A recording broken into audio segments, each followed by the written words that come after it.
You want to support Roland Martin Unfiltered? Be sure to join our Bring the Funk fan club. Every dollar that you give to us supports our daily digital show. There's only one daily digital show out here that keeps it black and keep it real as Roland Martin Unfiltered. Support the Roland Martin Unfiltered daily digital show by going to RolandMartinUnfiltered.com.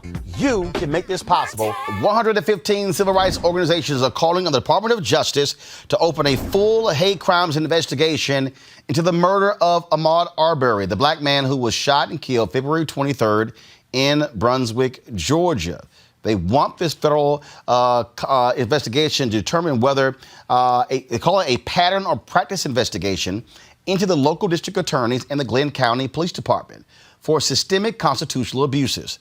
The letter was sent to Attorney General William Barr and Assistant Attorney General Dreiband. Joining us right now in our panel, Dr. Greg Carr, Chair of the Department of Afro-American Studies, Howard University, Erica Savage-Wilson, host Savage Politics Podcast, and Reese Colbert, Black Women Views. Greg, when you look at this here, first of all, obviously, the Attorney General of Georgia has called for a federal investigation into the DAs. The governor has appointed a special prosecutor in this case as well. This is, again, more pressure. The question is whether or not the Trump Department of Justice will have the guts to do it, because it's interesting how it's falling out. All these white conservatives falling on the line of protecting Travis McMichael and Gregory McMichael as opposed to Ahmaud Arbery. Go ahead. Yes, sir. I think politics will determine the calculus. I mean, we know that this happened a couple of months ago over there, and that it was external pressure, public outcry, led by the black community, led by really yourself and a handful of others once it hit social media, which made it a groundswell. The Department of so-called Justice now under Attorney General Barr, a political operative, is not going to do anything that they're not forced to do. It's important to understand that now you see Republicans in control of the apparatus of the state. When they are in control, they also begin to break down and fracture. When in Oklahoma, for example, the governor just vetoed a budget, both houses of the legislature controlled by Republicans, but the governor vetoed it in part because he wants to go even farther right. You see the same thing happening in other places like Wisconsin. The Supreme Court controlled by them, state Supreme Court, legislatures controlled by them, but they're willing to take a risk there. What's going to happen in this case, I think, is that the Trump administration is going to try to determine whether or not it will help them politically to go after these two guys. And quite frankly, and I know we're going to talk about this a little bit later, as the facts unfold, they have hired some high-powered lawyers in Georgia that might be able to get them off. So you might see an investigation undertaken if the Department of Justice, under this extreme right wing, decides that, it's not going to cost us anything. And ultimately, we may issue a finding that we don't see a hate crime or we don't see a pattern in practice. Reese, what we're looking at here in terms of, again, is the pressure. The reality is these three DAs were slow on the job. The first one declined to prosecute them, even though cops said they wanted them to be prosecuted, actually charged. Then you have the second DA who pretty much acted as a defense attorney. The third DA dragged his feet. Then GBI came in. It's abundantly clear you had DAs who were not trying to prosecute. This is why the DOJ should investigate. But there's been no evidence thus far that the Trump Department of Justice gives a damn about civil rights at all. That is true. I mean, under the Trump administration, the patterns and practices investigations have all but come to a halt.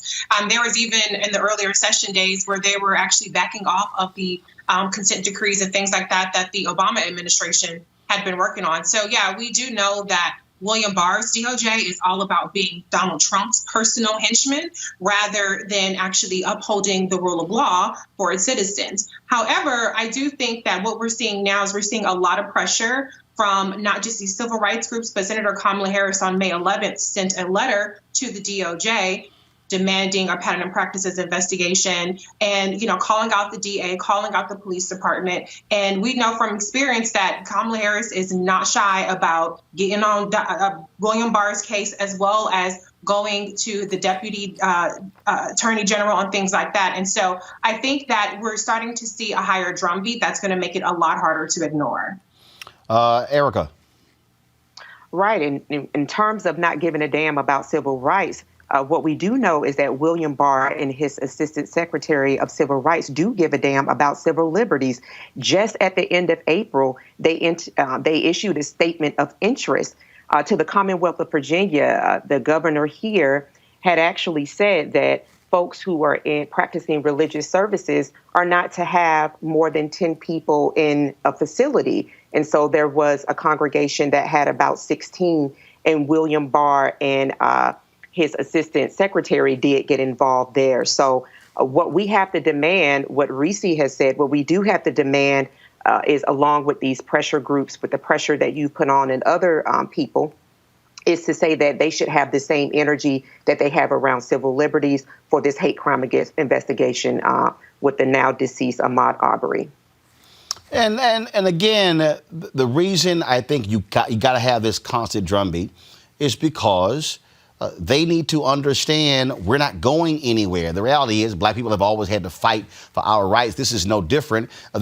We should not have to be put in this level of public pressure. But when you have 3 DAs who don't do their job, we have no choice to demand justice.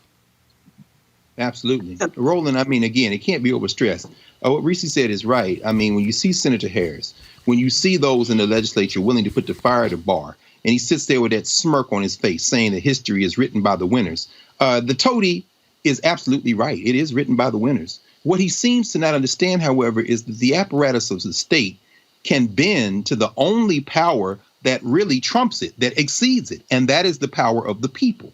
The simple fact of the matter is this. Kamala Harris can rain natural fire on Bill Barr, and he will sit there with that toady smirk on his face unless and until the rest of us get out in the street. As we've said, as you said constantly since this news broke, it was the video followed by action of people in the street that empowered the policymakers to be able to do something. Barr will not be able to withstand the pressure if enough of us who are outside of the apparatus of the state impose our will on the state. That is really our strategy. It has to be. And we can't forget also, Erica, this is an election year. Yeah, it's a presidential election year, but it is also a year for down ballot races. We also have a Mike Espy. We have a Jamie Harrison that are looking to take senatorial seats. And in speaking about down ballot, this is an opportunity for folks to pay attention to those races that are impacting them as we see it right now. Their local DAs, looking to see who their Solicitor General is. And so I hope that this is an opportunity, as Dr. Carr said, when this is how it's always been for us, right? That we actually take this moment and engage in a much different and in a much stronger way so that the fragment of democracy that we do have, that we're able to retain that and build from there. Reese?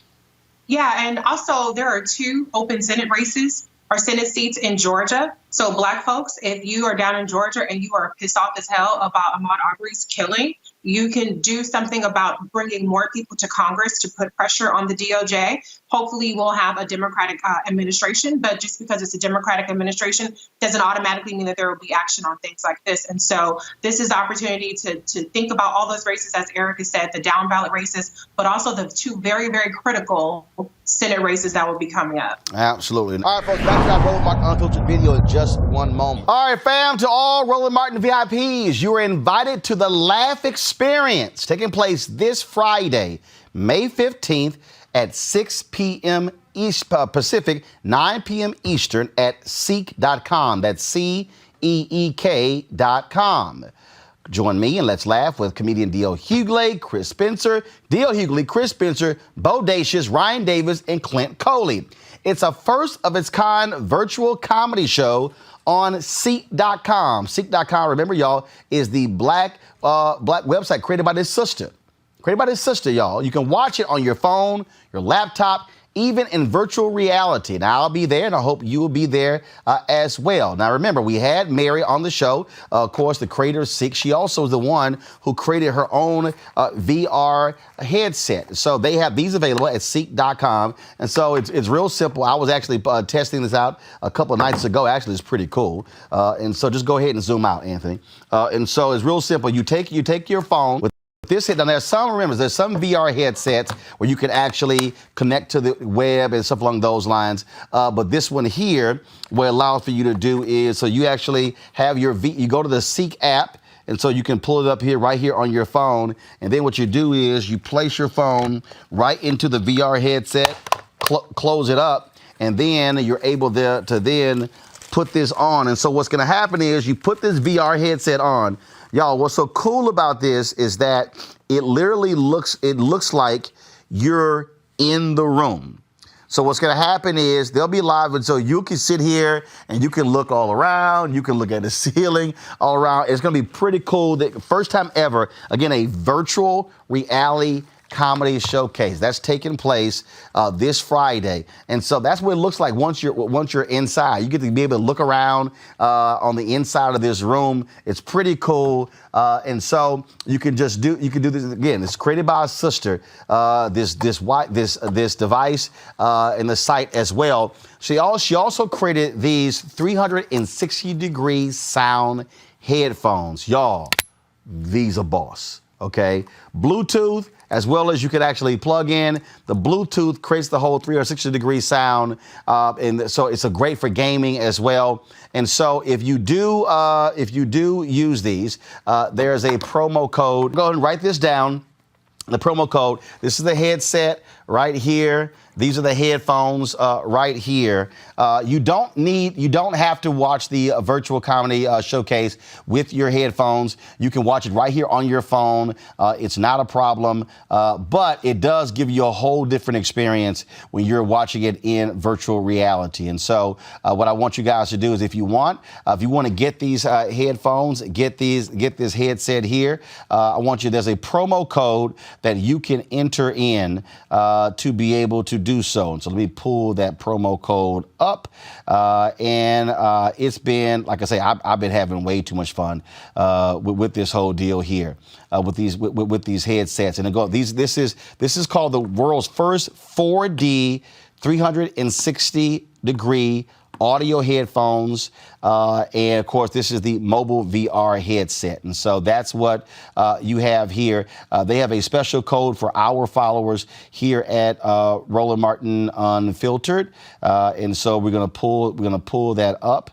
And where is it? I thought we had it here, and so we had all these different emails back and forth, and so I'm trying to find it. Promo code. All right, this is what you use. To buy the headset, to buy the headphones, go to Ceek.com, CEEK.com, and use RMVIP 2020. Now back to your Roland Martin Unfiltered channel.